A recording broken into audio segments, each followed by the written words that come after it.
"Daddy, I brought you a present for Christmas," said the little girl, pointing at the Chinese widow. Before we dive into the story, don't forget to like the video and tell us in the comments where you're watching from. The snow had settled thick across the Colorado foothills by the time morning light reached the ridge. It was the heart of winter, and there was no drift, no shifting of powder, just a heavy, unmoving blanket that covered the roofs, the fence rails, and the open ground stretching toward the pines. The air carried a kind of sharp cold that made a man's breath sting on the way out. The ranch below the ridge looked small but steady, built from thick-cut pine boards that had weathered 3 winters and still held firm. Ethan Cole stepped out from a barn with a hammer tucked under one arm and a strip of rawhide hanging from his coat pocket. His beard was stiff with frost, and his shoulders lifted and dropped with each breath he pushed into the cold. He walked with the controlled pace of someone who knew how to work through harsh weather without wasting motion.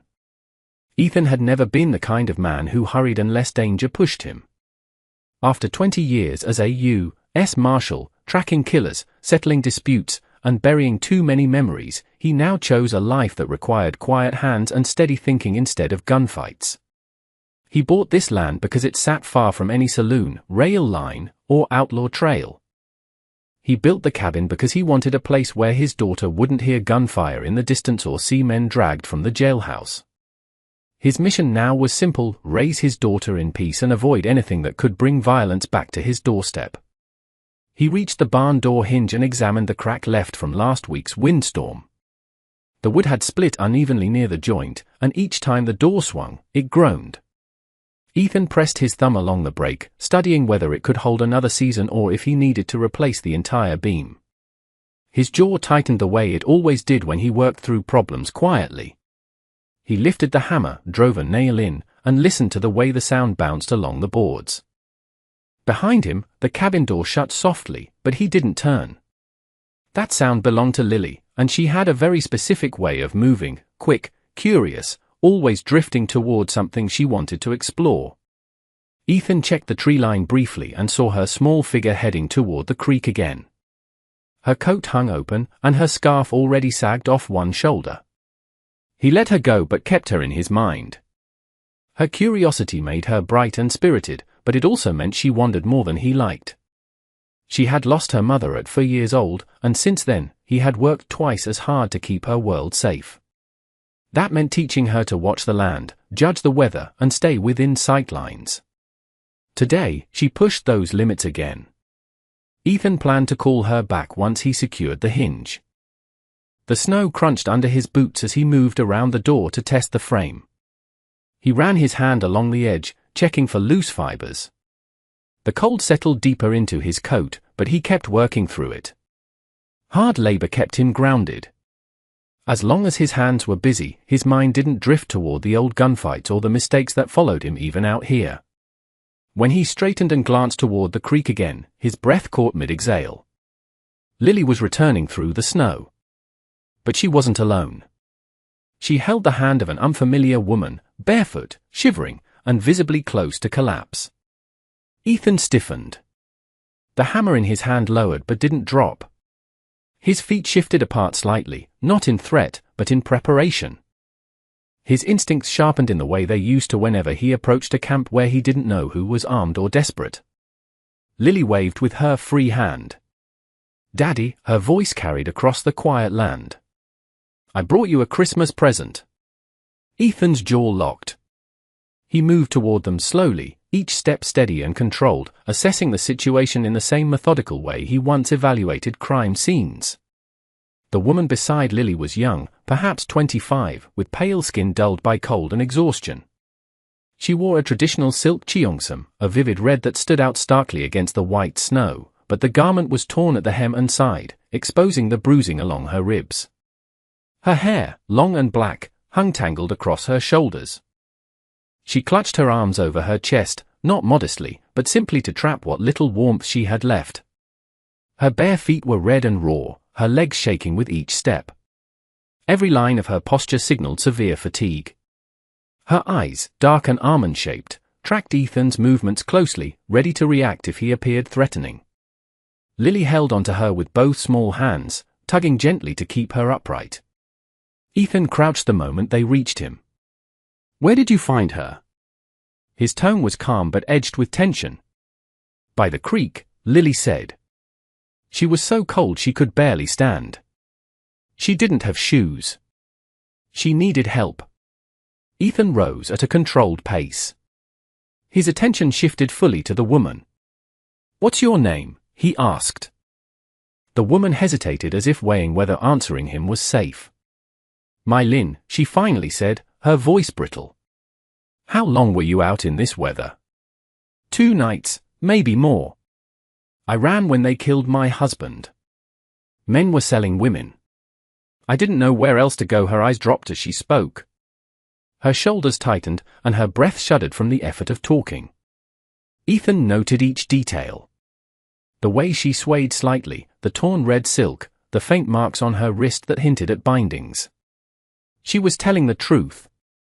He also knew she couldn't stay outside another minute without risking frostbite or worse. Ethan's thoughts moved quickly. Is she being hunted? Are the men who chased her close? Is bringing her inside safe for Lily? Can he turn away someone this close to death? The last question answered itself. He reached a decision the same way he approached every dangerous situation, with careful steps and full awareness of the risks. Follow me, he said. The cabin is warm. My Lin blinked in disbelief, then nodded once.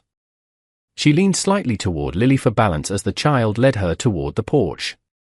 Inside, the warmth hit My Lin instantly. Her body loosened in a way that showed how much pain she'd been holding back. She looked around the cabin as if unsure she was allowed to sit anywhere. Ethan shut the door and stomped snow from his boots. He removed his coat and hung it on the wall peg.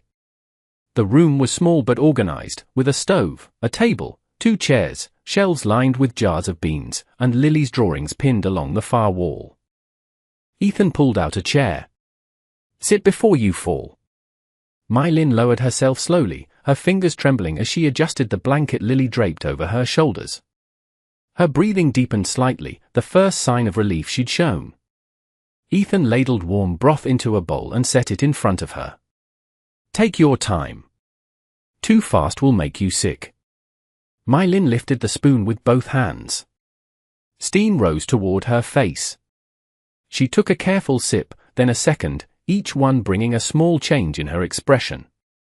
Relief mixed with disbelief that she was finally safe, even temporarily.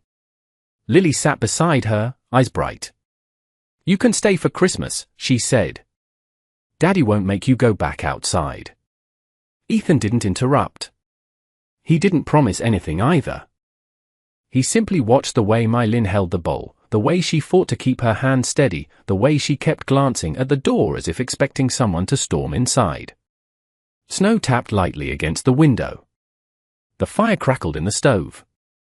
And for the first time in a long while, Ethan felt the cabin shift from a silent shelter into something slightly warmer, an unexpected reminder that even after years of grief and isolation, life could place someone in front of him who needed protection more than he needed solitude.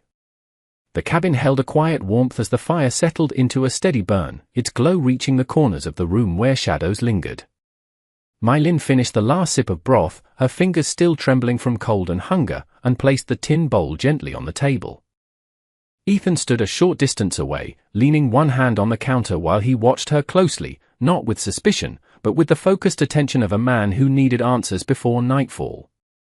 He saw the uncertainty in her posture and the instinctive way she kept the blanket tight around her shoulders, covering the ruined silk of her dress. Lily slipped off her chair, eager and curious, and hurried to her small box of pencils in the corner. She wanted to draw their new guest. Ethan caught her eye and gave her a look that told her to give them space. Lily sat on the rug instead, humming faintly and pretending not to listen, though every muscle in her small body leaned toward the table. Ethan pulled out the second chair and lowered himself into it with a slow, controlled movement. You're safe for now, he said, keeping his voice even. But I need to understand what happened before you came here. The land isn't as empty as it looks, and danger travels faster than snow. My Lin's hands tightened around the blanket. Her gaze flicked nervously between Ethan and the stove, as if grounding herself in the steady warmth before she spoke. My husband, Chen, and I lived near the canyon rim east of here," she said quietly. "We stayed away from towns. We only traded when we had to. A group of men passed through 4 nights ago. They weren't from around here. They had wagons and rifles. They wanted women." Her jaw clenched, and she paused to steady her breath. "They came into our camp before dawn. Chen fought them. They shot him. I ran toward the pines. I didn't stop until I reached the creek yesterday morning." Ethan listened without interrupting, his expression controlled but intense. Lily looked up from the floor, her face softening with concern.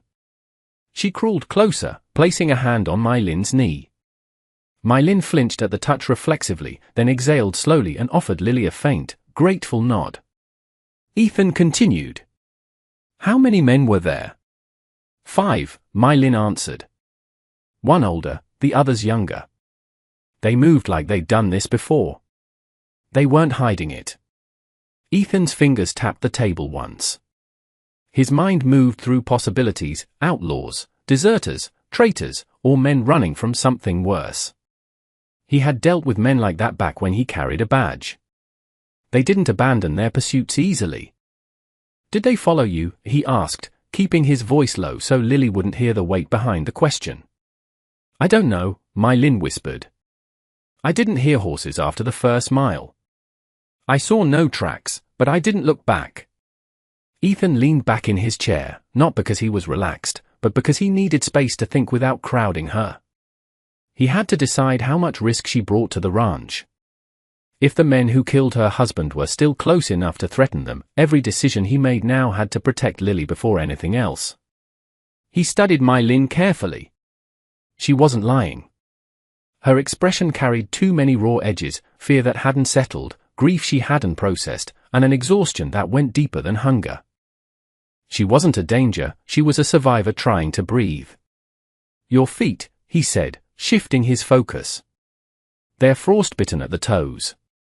He rose from the chair, moved to the shelf, and retrieved a small tin of salve. Mai Lin's eyebrows knit with confusion. Ethan knelt, setting the tin on the floor. "Let me see." She hesitated, instinctively drawing her legs in beneath the cheongsam, but Lily scooted forward. "Daddy helps people," Lily said plainly. "He fixed my hand when I cut it on the fence. He'll fix yours, too," Mai Lin exhaled, tension loosening just enough. She lowered her feet one at a time onto the small rug. Ethan's jaw tightened slightly when he saw the raw, cracked skin. He unscrewed the tin and applied the salve with careful strokes.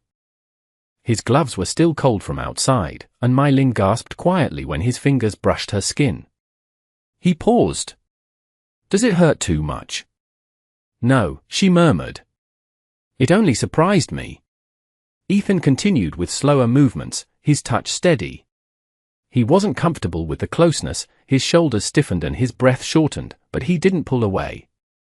He had patched wounds before, but touching a stranger's bare skin after years of guarding his emotions made something inside him shift uneasily. When he finished, he wrapped her feet in strips of cloth and stood. "You'll walk better by morning." Mai Lin nodded once, her eyes lingering on him longer than before. She seemed to be studying the man who had shown her a kindness she hadn't expected.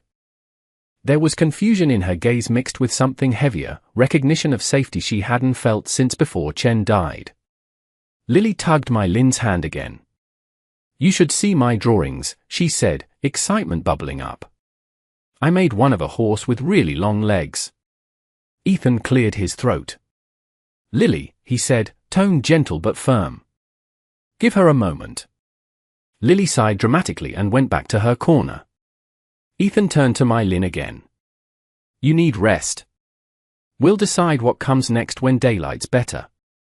A small silence stretched between them. Not uncomfortable, just cautious. Then Mai Lin spoke in a voice almost too soft to catch. "Why did you help me?" Ethan didn't answer immediately. He had asked himself the same thing since she walked across the snow with his daughter beside her. He didn't want trouble. He didn't want strangers. He didn't want reminders of the violence he spent half a lifetime escaping.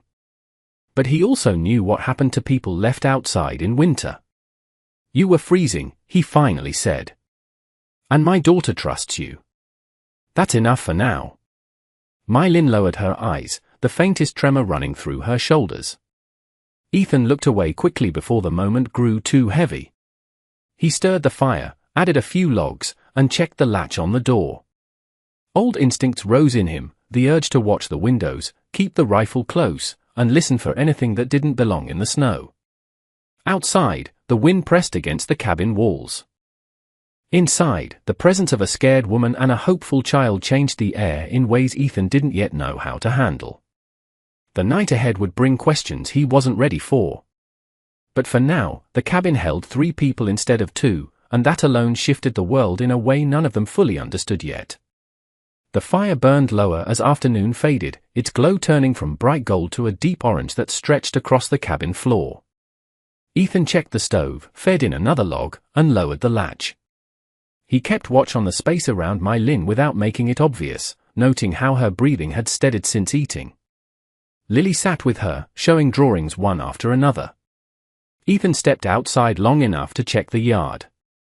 The cold hit hard the moment he opened the door. Snow had settled again over the fence line, the kind that hid tracks quickly. He scanned the ridge, the tree line, and the frozen trail leading toward the creek. Nothing moved. Yet his instinct stayed sharp. Men who took women didn't usually give up after one chase. He returned inside, shutting the wind behind him. My Lin sat wrapped in a blanket with the kind of stiffness that came from trying not to show pain. Ethan could see she was still freezing beneath the torn fabric of her dress. He opened the wooden chest near the bed. Inside were spare shirts, blankets, and 2 dresses he had kept from Lily's mother. He paused for a moment, aware that touching those clothes always carried its own weight, then selected a soft linen underdress and a wool layer that would fit My Lin loosely. "These should do for now," he said, setting them beside her. My Lin brushed her fingers over the fabric, her face shifting from apprehension to a quiet gratitude. "Thank you," she said quietly. "You can wash up behind the curtain by the water basin. Lily, stay out until she's finished." Lily nodded quickly. While My Lin moved toward the basin, Ethan busied himself chopping vegetables for stew. He heard the slight clink of the basin, the rustle of fabric, and a soft hiss when cold water touched her skin. When she returned, she wore the clean clothes, her ruined red cheongsam folded neatly in her hands. She looked like someone who had survived something that should have killed her. "You'll sleep on the bed tonight," Ethan said. "I'll take the floor by the stove." "I can't take your bed," My Lin protested. "It's not a discussion," Ethan replied. "You're injured. You need real rest." Night settled fully against the windows. The wind pushed softly at the logs and walls. Ethan ladled stew into bowls. After dinner, Lily fell asleep beside the stove. Ethan lifted her gently, carried her to bed, and tucked her under the quilts. My Lin stood beside him. "Will you keep watch tonight?" she asked quietly. "Yes," he answered without hesitation. "Why help me this much?" Ethan looked toward the window where darkness hid anything that might be moving across the land. "Because my daughter walked you here," he said simply. "And because I'm not the kind of man who lets someone freeze when I can stop it." The room settled into stillness. My Lin lowered her head onto the pillow next to Lily. Ethan shifted slightly on the floor, alert but calm. Outside, the snow held every secret of the ridge. Ethan stayed awake long after the fire dipped to a softer glow. He sat with his back against the wall, rifle within reach. By the time the sky outside softened into the gray before sunrise, his neck ached, but he didn't shift until he heard My Lin pushing herself slowly upright.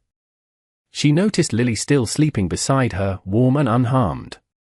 She caught sight of Ethan sitting by the stove and realized he had kept watch the entire night. "You didn't sleep," My Lin said.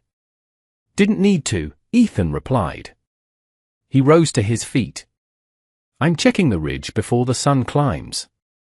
Stay inside until I'm back." Outside, Ethan walked the perimeter of the property. Near the ridge, he crouched and examined the snow more closely. A single indentation, small, subtle, but too sharp to be natural, caught his attention. It looked like someone had stepped there hours earlier. Ethan followed the shallow line until it faded at the tree line. Whoever left it hadn't come near the house, but they had passed close enough to notice the smoke from the chimney. Ethan returned to the cabin with the information heavy in his mind. Inside, Lily and Mai Lin were preparing the table. Someone crossed the ridge, Ethan said, shutting the door. Only one set of tracks. Not a horse, not a wagon, just a single traveler. Lily's eyes widened. Are they coming here? No sign of that, Ethan said. But someone passed close enough to see this cabin. Mai Lin lifted a hand to her throat. Do you think it's one of them? It's possible, Ethan admitted. Or it could be a hunter. But I won't assume anything. I lived through too many raids and ambushes during my years as a marshal. I don't take chances anymore. Mai Lin's breath caught. If they come, what will you do? I'll do whatever it takes to keep this house safe. Ethan moved toward the shelf where he kept a small metal box filled with old martial tools. He lifted out a compact spyglass and a folded canvas map of the foothills. He spread the map across the table. This is the ridge line, Ethan said. And this is where you came from. The track I found was north of the fence. Mai Lin studied the map carefully. She pointed at a gap in the ridge where the canyon dipped lower. They came through here, she said. 2 nights ago, when they found our camp. They arrived from this direction. Ethan shifted closer. Are you certain? Yes, she said softly. They moved along the ridge to avoid leaving prints in the open. Ethan's jaw tightened. Then the track I found lines up too well to ignore. What did the leader look like? Ethan asked. Mai Lin's expression tightened. Tall, weathered face. He wore a coat with a black stripe across one arm. The younger ones listened to him like they were soldiers. Ethan paused. A stripe on the arm, he repeated. Did he have a scar across his chin? Mai Lin's eyes widened. Yes. Ethan set his jaw. His name is Barrett. He's a trafficker. Used to work with deserter gangs near the border. Men like him don't wander this far north unless they're running from something. He killed Chen, Mai Lin whispered. If Barrett is near, he's not alone, Ethan said. He travels with men who work for coin and don't care what trouble they make. If he saw smoke from the chimney, he might just avoid the place completely, or he might watch from a distance before deciding whether it's worth approaching. The storm arrived without warning in the middle of the night. The kind that pushed snow sideways and hammered the cabin walls hard enough to wake even the deepest sleeper. Ethan rose immediately, checking the door frame for drafts. Wind roared along the ridge. As the storm intensified, Ethan lit a lantern. The light revealed something new, a small bruise along Mai Lin's upper arm, shaped like fingers. Who grabbed you there? He asked. One of Barrett's men, she said. He pulled me toward the wagon. I broke free before they tied me. Ethan's grip on the lantern stiffened. If he touched you like that, he won't hesitate to return. Men who take women always notice when one escapes. They don't let that go. I know, she said. There's something I didn't tell you, Ethan said, voice firm. Barrett wasn't just moving women to sell. He was trading information. The kind outlaw captains kill for. Routes, troop movements. Before I retired, I intercepted a message that listed Barrett as a carrier. If he sees me, he'll know exactly who I am. And that puts Lily at risk, Mai Lin said quietly. Ethan nodded. If I let you help, it puts you in his path. It became my fight the moment he tried to take me, she said. I survived once. I can survive again. The storm ended just before dawn. Ethan opened the door carefully, scanning the yard. Fresh drifts covered every old footprint, but the ground looked disturbed near the fence line. He knelt and brushed away snow until he found a faint indentation, a boot print, fresh enough to trouble him. Someone got near the fence while the storm covered their steps, Ethan told My Lin when he returned. They're testing the land. Ethan opened the marshal's box again, pulling out a strip of leather and a pouch of iron tacks. We're going to make the outside look uninteresting. But if they come, we need to be ready. He handed My Lin his second rifle, an older Levy action. Ever shoot? Yes, she said. Chen taught me. Then you'll stay close and speak up if anything looks wrong. They spent the day preparing. Ethan taught My Lin how to secure the rope release for the door beam. Lily helped gather kindling, sensing the tension but kept calm by My Lin's steady presence. By late afternoon, the sky shifted into a pale yellow haze. Ethan scanned the ridge with his spyglass. For men now, he said. They're closer. My Lin joined him at the window. Are they Barrett's men? 2 of them match the descriptions. The others are new. Night settled fully. Ethan extinguished every lantern except one near the stove. He stood at the window, rifle in hand. It happened suddenly, a faint clink of metal from the fence. They're here, Ethan said quietly. My Lin moved immediately, guiding Lily to the hiding place behind the wood box. Stay down, she whispered. Don't move.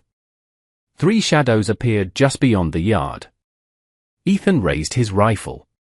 The first man stepped forward, tall coat lined with a stripe. Barrett. He lifted a lantern high.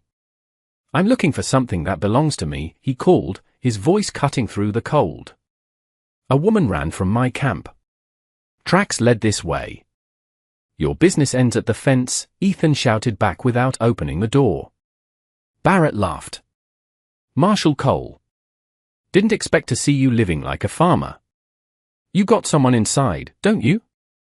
A woman in red silk. Ethan dropped the beam, securing the door. You won't touch anyone here. Give her back, Marshal. Barrett shouted. You know how this works. You keep someone who ain't yours, you risk blood. My Lin rose from her hiding place. He wants me, not your daughter. Stay down, Ethan ordered. No, she whispered, stepping closer. I'm not hiding while you put yourself in front of bullets meant for me. A gun cocked outside. Ethan moved instantly. Down, he yelled, shoving My Lin behind the table just as the window shattered. Barrett fired. Ethan fired back. A grunt of pain echoed outside. Chaos erupted, shouts, boots scrambling. Ethan fired again, hitting a second man as he climbed the steps. My Lin stayed low, covering Lily with her body as bullets struck the pine logs of the cabin. You think you can protect her forever? Barrett screamed. Longer than you'll stay breathing. Ethan retorted, chambering another round. A final burst of gunfire answered him, but Barrett's shots went wide. Ethan leaned toward the window, aiming carefully. He saw Barrett running toward the ridge, clutching his side.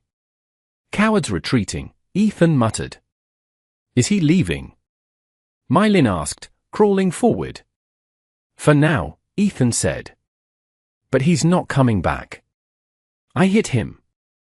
He won't last long in this cold. Ethan lowered the rifle. He winced, gripping his shoulder where a bullet had grazed him. You're hurt, My Lin said, rushing to him. It's just a scratch, Ethan said. It's over. Lily peeked up from the wood box, eyes wet but brave. Is it over? Ethan knelt and pulled her into his arms with his good arm. Yes. It's over. My Lin stood shakily, relief rushing through her. Ethan caught her arm and steadied her. You're safe, he said. She looked at him and felt the last barrier inside her crumble. Because of you, she whispered. Because you stood with me, Ethan corrected gently. He lifted a hand to her face, brushing a strand of dark hair away. She leaned into the touch. He kissed her then, slow and grounded, filled with everything he hadn't dared feel until this moment. She kissed him back, anchoring herself to the man who had given her safety when she had none. When they pulled back, Lily grinned sleepily from the blankets. Does this mean she stays forever? Ethan rested a hand on Mai Lin's waist. If she wants to. Mai Lin smiled softly, her hand covering his. I do. The storm clouds parted above the ridge, letting the faintest glow of moonlight spill across the cabin roof. Inside, the fear that had lived between the walls dissolved, replaced by warmth neither snow nor danger could touch. Ethan, Mai Lin, and Lily stood together in the quiet cabin. Not three people bound by circumstance, but a family formed by choice, survival, and the kind of love that lasts. This story reminds us that family is not always defined by blood, but by the people who stand beside us when the storms of life try to break us down. Ethan and Mai Lin were both broken by their pasts, but through courage and compassion, they found strength in one another to build a new future. It teaches us that true strength isn't just about fighting battles, but about opening our hearts to help others even when we are afraid. Love and forgiveness can heal even the deepest wounds, turning a lonely winter into a season of hope. What did you think of Ethan's decision to protect a stranger at the risk of his own safety? Let us know your thoughts in the comments below, and if you enjoyed this story, please don't forget to like and subscribe for more. Thanks for watching.